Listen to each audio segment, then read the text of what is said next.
now on the jobs report. The U.S. economy adding far more jobs than forecast in April, 268,000 in the private sector. It was the best month for private company hiring in 5 years. We're going to bring in Christina Romer now. She was President Obama's White House chief economist. She's now a professor at UC Berkeley, and she's also a Bloomberg contributing editor.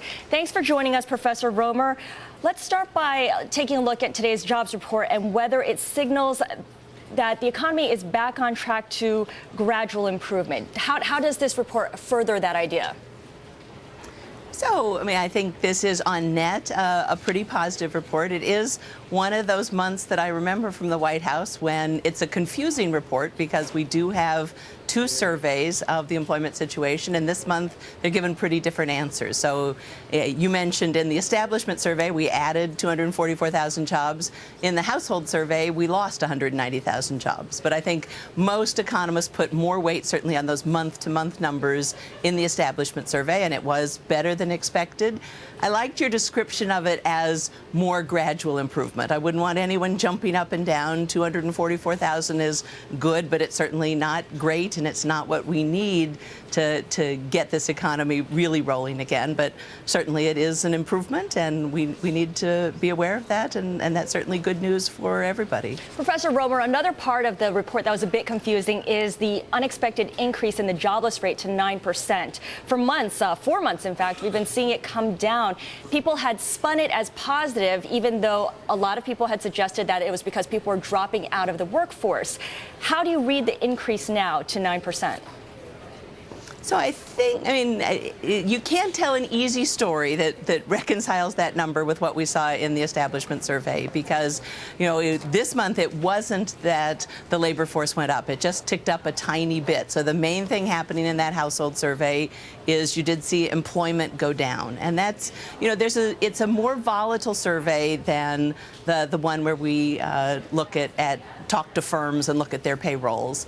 So I think, the main thing is this is probably a statistical blip, but of course you can't tell that from 1 month. We're going to have to see what happens. But my guess is, everyone had been expecting the unemployment rate to jump around a bit for a while, and this is certainly a time when it jumped up. My guess is it's more likely that it's going to jump down at some point in the not too far in the future.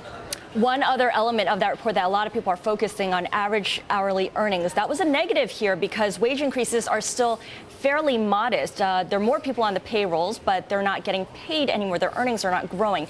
How concerning is this? So, I think, these days we've got this, these two concerns going. We certainly see the Fed concerned both about what might be happening to inflation and what's going on in the job market.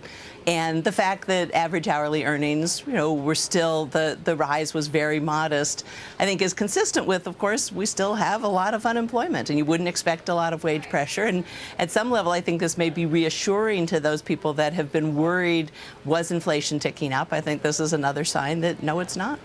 At what point do we see a turn here where wages will start rising? It gets a little inflationary.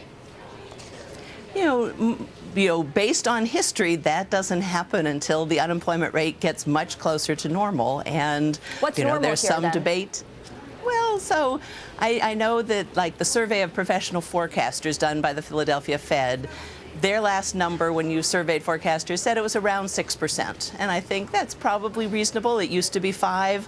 Maybe there have been some structural changes because of the recession that's pushed it up slightly. But obviously at 9%, we're still very far above normal. So I think we're quite a ways away from any kind of wage inflationary pressure.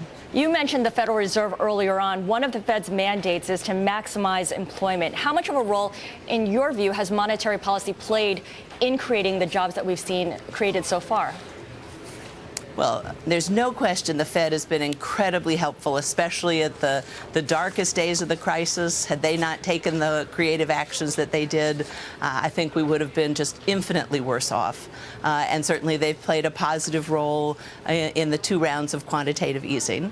I have to confess to have been distressed last week to listen to Chairman Bernanke's press conference, because I think he made it pretty clear that as concerned as he was about the unemployment numbers, the Fed seems pretty much done with extraordinary measures.